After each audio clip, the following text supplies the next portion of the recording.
I have Nvidia RTX A2000 and Cyberpunk 2077. Let's test it. With Ultra preset at 1080p and DLSS and ray tracing turned off, this tiny little GPU managed to get 47 FPS on average, 38 for 1% low and 35 for 0.1% low. That's quite a solid result for an entry-level workstation GPU in a demanding AAA title.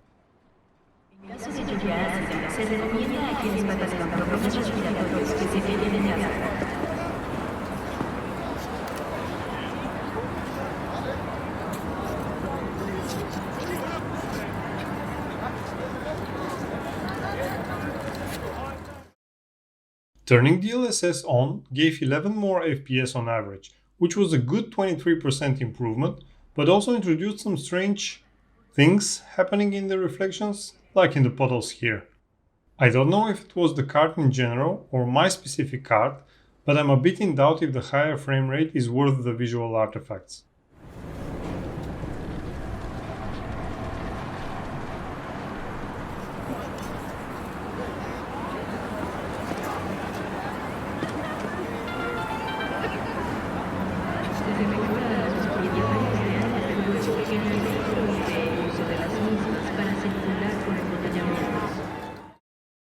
Now the fancy stuff, ray tracing.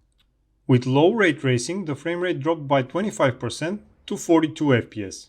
It's a bit arguable if there was a noticeable improvement in the quality. I for sure could not see one.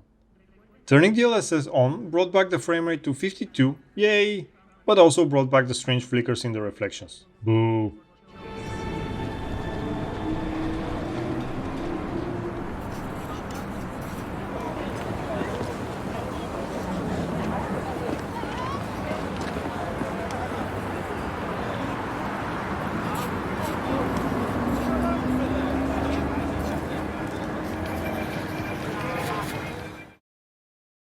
Pretty much the same situation with medium ray tracing. Here the frames dropped by 59% and went below 30 FPS. Again, with DLSS there was a frame boost, but also flickers in the reflections. So far ray tracing was not very impressive.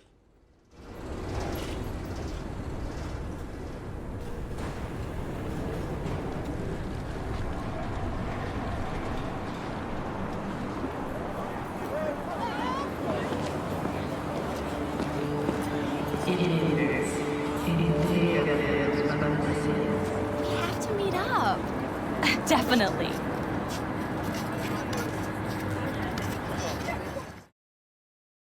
Setting the ray tracing to ultra. Now here I saw a difference in the quality. Definitely nicer reflections.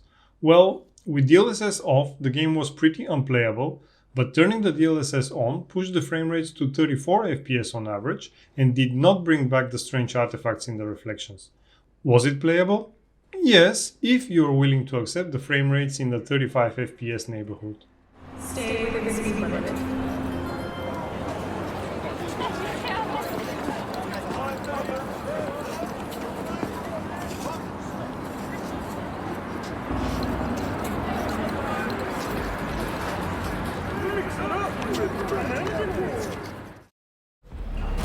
Okay, what is the actual difference in the visual quality of the game? I know it's a bit hard to represent it, but I would like to try. This is a side-by-side comparison between low ray tracing on and off, with DLSS off in both cases. My eyes are asking my brain if there is a difference between the two, and my brain does not know what to tell them. If there is any, my eyes and my brain cannot see it.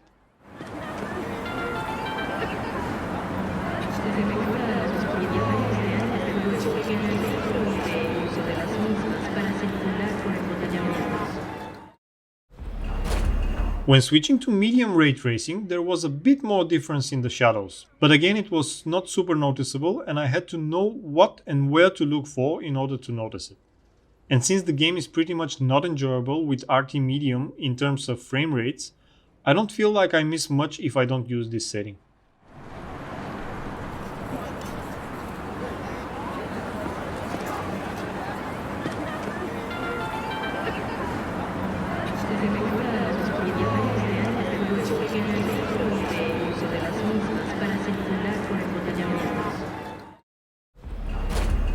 Ultra ray tracing had the most noticeable effect because of the reflections. Here the image was better.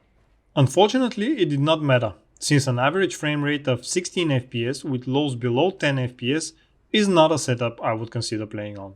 Sorry, it's just me.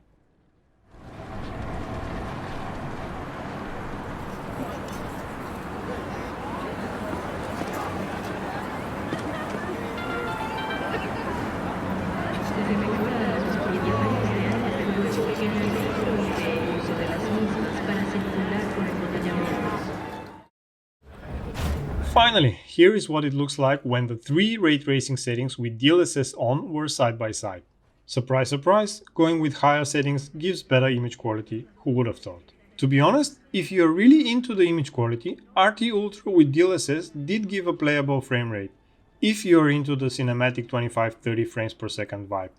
Personally though, with this system I would just turn off both DLSS and ray tracing and go with the vanilla Ultra settings.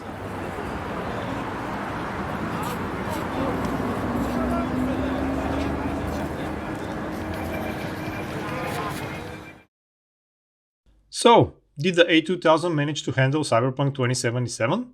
Yes, it most definitely did. Around 50 FPS with ultra settings on 1080p, that was a solid yes for me. When it came to ray tracing, it started to reach its limits though. Pure ray tracing was off the table for me because of low frame rates. Ray tracing with DLSS gave playable frame rates, but low and medium ray tracing settings caused some strange artifacts in the reflections. Surprisingly, going all in with ultra ray tracing and DLSS gave a playable scenario if some lower frame rates were accepted. In general, I would say you would not have any problem playing Cyberpunk 2077 on this system. Thanks for watching and see you in the next video. Subscription to the channel is not required in order to close this page, but it's highly appreciated. Bye.